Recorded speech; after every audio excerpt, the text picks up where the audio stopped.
And away we go. It is the Nightcap, brought to you by Galactic Fried Chicken, right here on BearcatJournal.com, www.galacticfriedchicken.com. Download the app for Android, iPhone, everything Galactic. Get down to Dayton, Kentucky. Tell them to pump it up, save yourself 15%, or go to the website, get the app, and they will deliver pretty much anywhere inside the 275 loop, right to your front door. Fried chicken, chicken tendies, galactic sauce, coleslaw, fries, you name it, they got it, and it is out of this world. What's up, Aaron? Yo. How are you? Doing all right. Thursday. We are 2 days away from perhaps the biggest game of the season, of the young season thus far for these Cincinnati Bearcats. Win the damn game, Aaron. I'm with you. Win the damn game. Set it for 3 hours on radio today. Do not come out. Do not make me go on this network Saturday night and talk about a loss. Wondering what just happened. Yeah, don't make me do it. I don't want to do it. Don't make me do it. Go win the damn game. We'll talk about that Saturday. There's a lot to get to today. A lot of NCAA stuff. Like, it feels like more than ever the bubbles are getting larger. You know, like when things start bubbling, like they're little tiny bubbles, and now you're getting those big bubbles that are like they pop loud. Where you have to turn it down. Right. Or it's going to you're going to have to clean the stove top afterwards. Yeah. We'll get you wanted to hit on first, and then we'll talk a little bit. It's an interesting slate on Saturday. No games tomorrow. Right now, the only game going on, Iowa State is spanking Iowa 51-31 early in the second half. But there's a lot. There's some good stuff on Saturday. Some rivalry games that are going to be fun. Mike Aresco has announced his retirement from the AAC. I'll let you lead on this one. Your thoughts? Just the guy did a lot for this program, honestly, and I thought it was worth a hat tip to Mike Aresco. He took a situation where you lost the Big East, you lost what was the Big East, and I still don't forgive him for selling the naming rights to the Big East. That was probably the worst move that he could have made in regards to the way that was all handled. That said, he took the entire conference into the P6. Say what you want about him calling it the P6, but there's never a P6. It was corny, but there was no argument to be made for any other conference being close to better than the AAC in the group of five. He took the AAC to the top of the group of five. It was never a P6. It was never going to be a P6. But maybe his best work didn't involve Cincinnati, in that he somehow convinced ESPN to give them the same money after Houston, UCF, and Cincinnati left. I don't know how the hell he did that, because the teams that they brought in, for the most part, as the kids would say, were cheeks. and he got ESPN to continue giving them the same money. With schools like Rice and North Texas, Rice, UAB. Oof. I mean, cheeks. So look. And does he claim that he brought a national title to the conference? I do give him credit for it could have been a lot worse. Like, absolutely. You could have had you could have had whatever happened in the Big 12 happen. Jesus. The Pac-12. Yeah, the Pac-12, not the Big 12. Well, what happened in the Pac-12 should have happened to the Big 12, but that was also how stupid the Pac-12 is their arrogance didn't allow them to end the Big 12, and then ultimately Bum, bum, ba, bum. Brr. I'll take everything Aresco did over everything that Clivekov did every day And Larry Scott. and twice on Sundays. Yeah, and Larry Scott. Larry Scott set them up for disaster, and Klyakov just finished it off. So yeah, hat tip to Mike Aresco. It's still, I didn't like the conference. I didn't like anything about the conference, but I do could have been give worse. credit. Yeah, the guy did the best with what he had to work with. So I will give him kudos for that. He put an awful lot of condiments on that shit sandwich. Yeah, he took chicken salad, he took chicken shit and turned it into fancy chicken shit.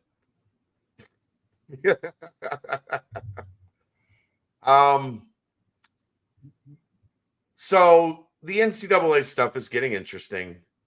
I have long been of the belief that, people have been saying for a while now, like, need to blow up the NCAA.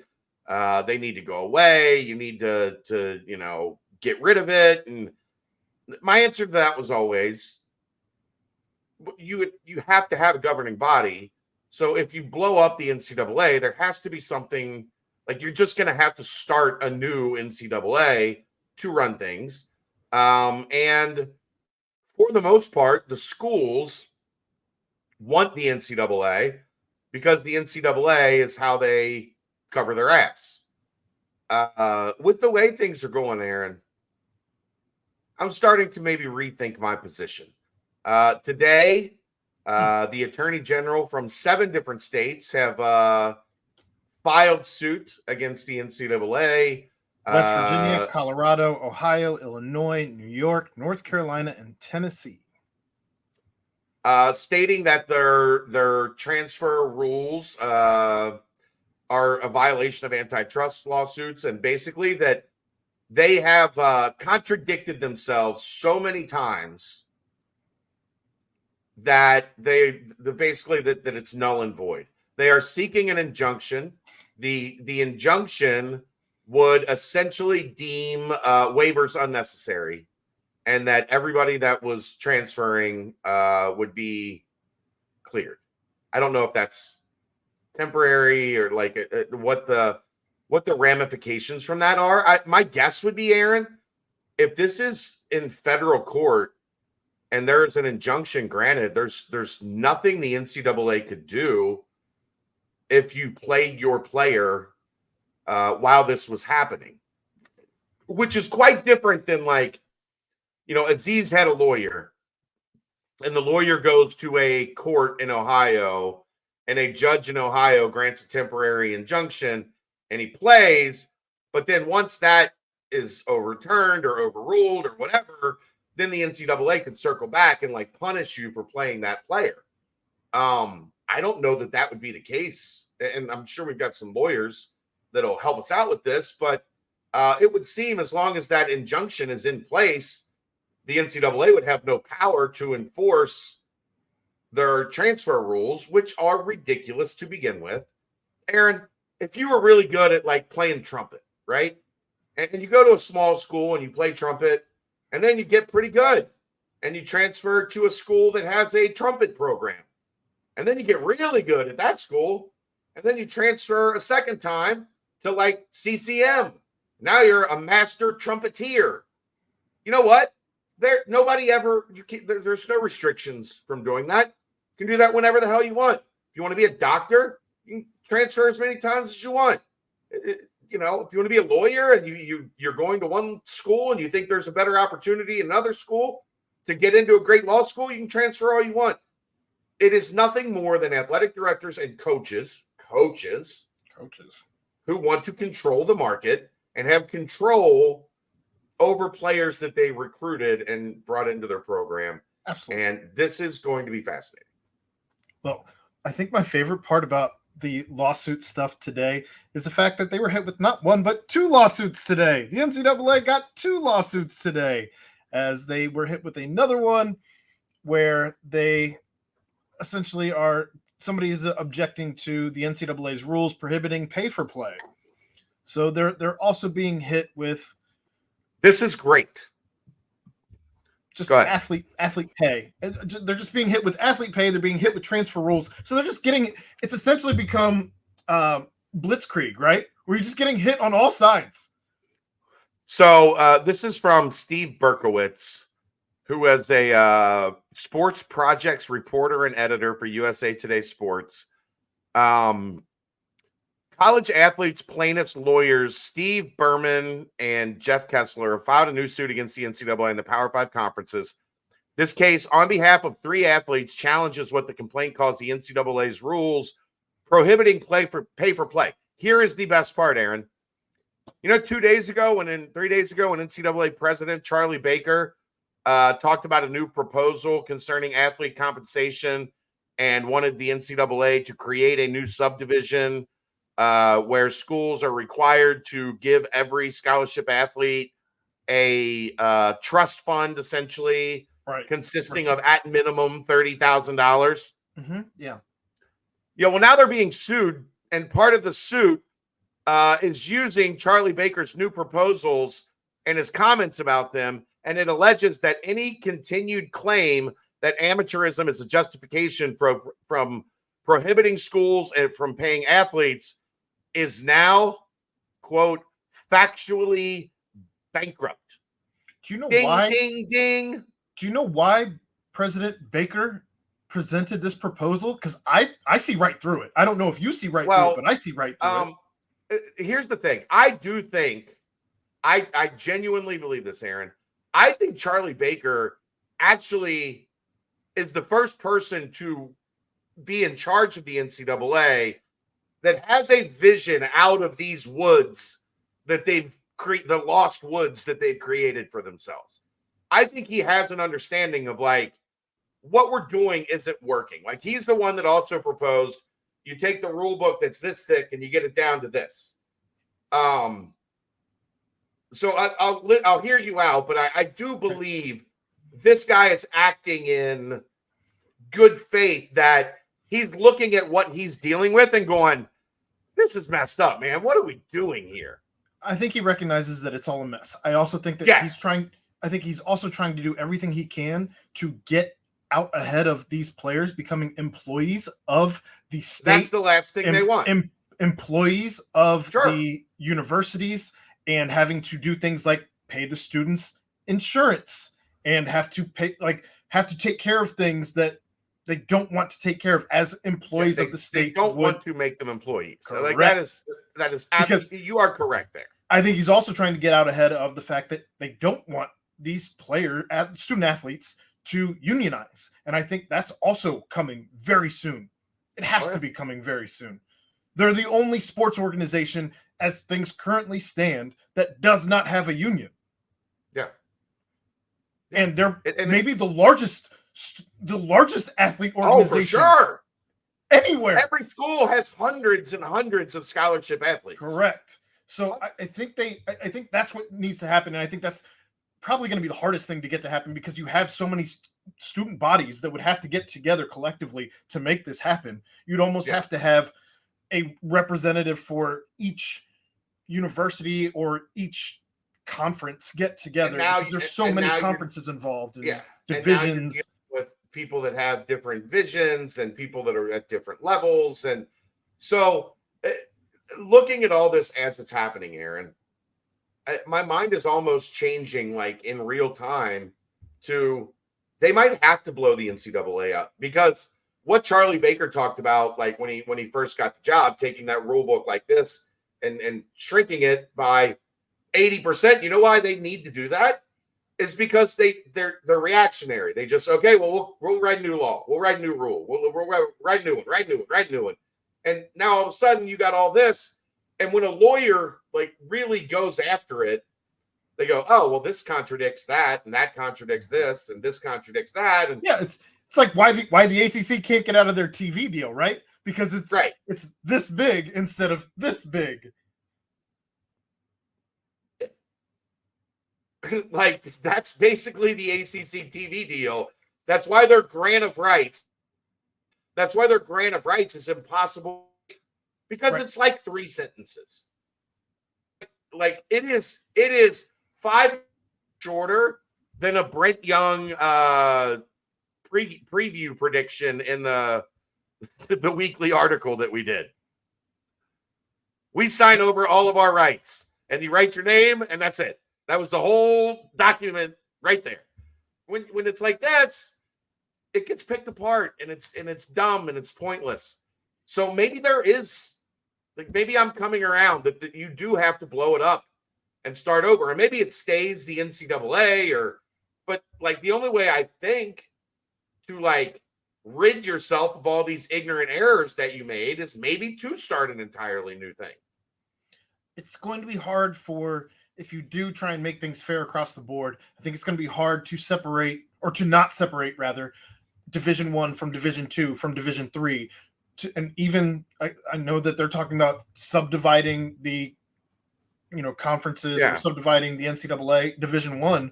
And maybe you have to do that because you've allowed the disparity between your top schools to become so much larger than the people at the bottom.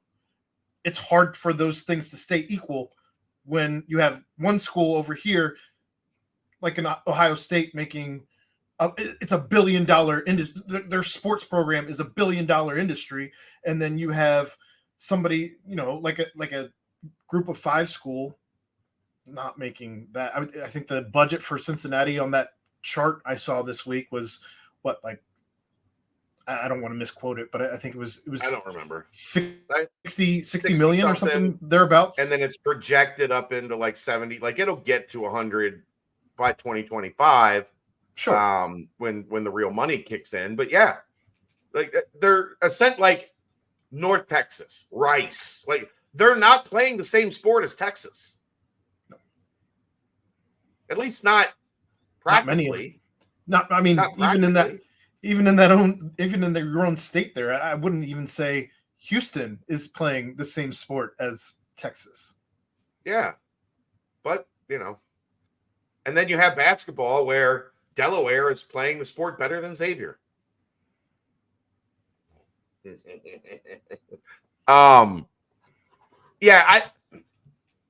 It's fascinating to see the way that all of this is happening and how fast it's happening and how fast things are now changing, and everything that the NCAA neglected for decades and decades and decades is bubbling in their face.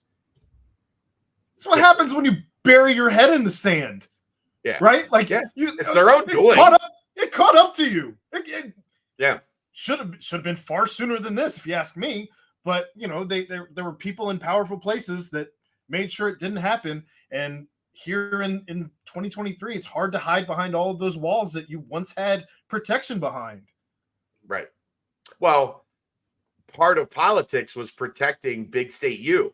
And while it still is in some ways, there are a lot of things that the NCAA is doing that, Big State U maybe has a different view than the NCAA's overall big picture. And you're seeing a fault line. You're seeing a fracture. I don't know that you're going to be able to fix it. I agree. All right, real quick. Like I said, we're watching. That went. Now it's 68-39. Iowa State is beating the hell out of Iowa. Nothing tomorrow, but there are some interesting games on Saturday. Kansas State at LSU. Kansas State's a weird situation right now, man. There's a lot of strange things. When I was waiting in the lobby for you to get in here for this show, there was a video that I didn't get to listen to, but Tang had apparently just sitting back, smiling real big, and he released a video within the last couple hours.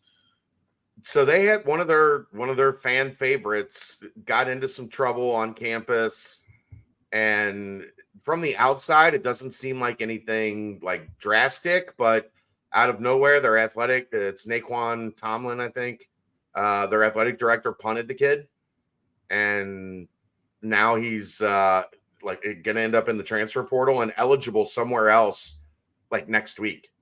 Like when exams end, he's going to be able to, because he didn't play this year, he's going to be able to transfer somewhere and play at the end of the semester, and then they lose their offensive coordinator, who was an alum and like beloved at Kansas State. He goes to Texas A&M.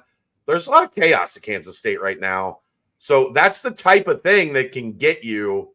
LSU's not good. They're 5-3, Right. but things are a little bumpy at Kansas State right now.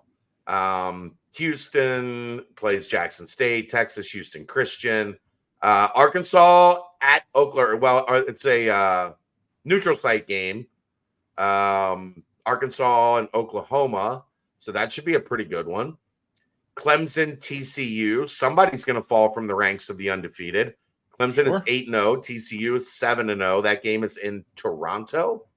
It's strange. The Hall of Fame series. I'm confused. What Hall by of that. Fame? What Hall of Fame is in Toronto? Right. I'm so confused. What is happening at the Coca-Cola Coliseum in Toronto on Saturday? I can't answer any of those things. West Virginia hosts Drexel, Kansas and Missouri. That could be a decent game at Allen Fieldhouse. And then the Holy War, BYU, Utah in Salt Lake, and the Crosstown Shootout. So couple interesting games on Saturday for the league. Yeah. You didn't mention, I know you mentioned the game, Arkansas, Oklahoma, but a familiar face at Oklahoma, or I'm sorry, at Arkansas in Jeremiah Davenport. So you see Mike Adams-Woods? Mike Adams-Woods is crushing it for you. Is he averaging 20 at this point? Like I feel like every time I see a box 5-point games, every time I see a box score, he's scored in the 20s, and I love that he's still doing the. Yeah. That's his. Wasn't that Justin Jennifer's thing too? That's where it started. Yeah. Yeah. Weird. But there you go. Let's wrap it up. We will I might go live tomorrow night. I don't know. I'm not sure. Just to shoot the what, because I'm stuck here in this house with my 13-year-old sick daughter. But if not, we'll see you Saturday night. Hopefully talking about a win. My Lord. All right, that's going to wrap it up. That's the Nightcap, brought to you by Galactic Fried Chicken, right here on BearcatJournal.com. See ya!